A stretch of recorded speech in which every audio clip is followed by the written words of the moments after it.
Yeah. So that's the first, how difficult to obtain human rebirth. Now, second, then think about once we have this human rebirth can do so many things. There's no limit. Like many of us, how much we can do things. We can build a house, we can develop the technology, we can write books, we can cook. So many things we can do. No other beings can do that much as we can do it. So just doing so many things is no good. We need to do something that really benefits for oneself. We should do something that really benefits for others. That is important. Just doing is not good enough, because if doing going to make us feel good, we must feel good now, because since we're born, or since 18 years old, we left home, we're all doing these things. We not achieve anything. So we need to do something that really help us and others. That's the second one. And then third, just what is the best things to do that help me and help others is the Dharma. There's no other. Dharma means you have to give up your family. Dharma means you give up your job. Dharma means you just run away from your society. No means Dharma. Dharma means constantly, whether you working with the people, living in home, or doing some other things. So all the time, do something that helps you and helps others, not letting increase your delusion mind. So as long as you kind of control your delusion mind and increase your wisdom, compassion, is the Dharma. So in that aspect, you can be anywhere without kind of formal sitting or reciting, just dealing with your mind to free your mind from negative is a Dharma practice. So these three things one need to reflect: how to obtain human rebirth. Once we obtain human, it can be so achievable, everything that we want. So but what the best to achieve is the Dharma. So these three we need to reflect. Yeah. So in this way, now we explain the human precious, why we call the precious human rebirth. Then we talk about 4 points. Like yesterday we completed the first one, the course point of view. Yeah, course point of view, we say the course to reborn human is ethical. Now how to be ethical? So that help us to understand how difficult to obtain human rebirth. The first one. Second is the number point of view. If you look the root of the tree, how many insects, that insect is even much more populated than entire human in this world. If you look at a very small pond, how many small insects, that insects also much more populated than human entire this world. So in this way, human is such a small number. Small number. Just small number not means we are precious. It really means the mind that we have is an incredible mind, so intelligent mind. So this intelligent mind can achieve virtually everything if you put in the effort. So when we have such a great opportunity, we should not waste it. So don't waste it. So that's a second for the number point of view. And the third, I mentioned example point of view, like a blind tortoise. Or some other simple example that say if you grab the palmful of rice and throw on the wall, very small chance one single rice stick on the wall. So human rebirth is harder than that. The reason it's harder than that is I mentioned general sentient being is countless. Yeah. Very easy to follow that sentient being, very hard to be behind human beings. Even one day, just examine our own thought, examine our own speech, examine our own action. One day, 24 hours, 23 hours and 59 minutes. 59 minutes. Either we are engaged in non-virtuous or neutral. Only 1 minute I'm talking about ordinary mind. If you train as a different person, yeah, untrained ordinary person, only 1 minute we may do the virtues.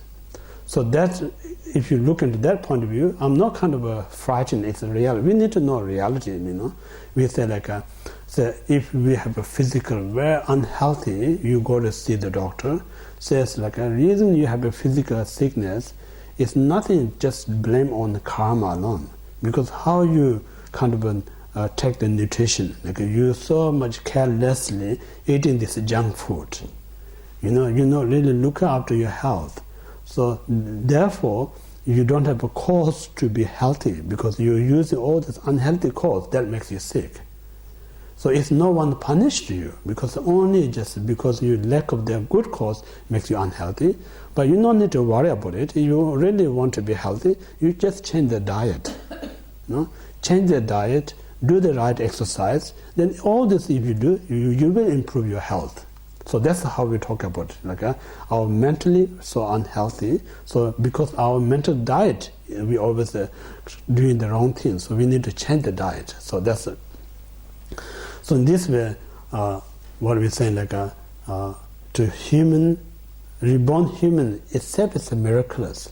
Someone who performs tiny miracles, we all get surprised. Oh, he's so magical, so kind of powerful, so many perform miracles. But just born in human itself is huge miracles. They say one of millionth chance to reborn. Say how hard to win the lottery, for instance. We all know how hard to win lottery. But to born human, even far more harder than lottery winning, if you really think. So this is not we're going to understand. Just listen few words of me, or listen few words of the Buddha. So these are the really great objects of meditation. When you meditate, reflect on how we become like a human, what cause requirement to human. If you really bring this thing in your meditation, investigate, examining, kind of a research, then there is a possibility one day you're going to know how hard. So that time, now you really know depth in your, from your gut, you know how hard to rebirth human. So that moment, the person never ever going to misuse it. Person never going to be waste the opportunity. That's the reason. Once you know that, then practice know the difficulties. Very easy to practice. Without knowing that, practice is very hard. We think, oh, that's too hard to sit down, too hard to listen, too hard to concentrate. Just walk away. That's easier. We think, because of the lack of understanding how fortunate to be born human. So all these reasons, these are the really very valuable meditation. Through the meditation, one day realize how fortunate. Yeah. So what we say, why we say fortunate? Because this life is a perfect vehicle. Yeah. Say, for instance, from here to travel some other destination, so only one flight are there. So who going to miss? You really want to go there. Like I said, one flight are here, for instance, just better than one here. So you really want to go, then everyone's in a queue on the line. So you almost catch the plane. Who going to waste this opportunity? Once you waste, you have to wait another years. So same while this human life is a perfect aeroplane, take us beyond the samsara. Other than human life, there's not much opportunity. So in this way, while we have this really expensive plane, we don't need to pay thousands of dollars to buy a ticket.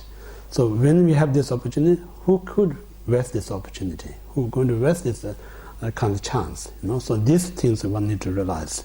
So these are kind of preparation of practice Dharma. So without the lying good foundation, just simply sit and automatically not going to happen this good practice, strong practice Dharma. Yeah? So that's the example point of view. Now the fourth is the nature point of view.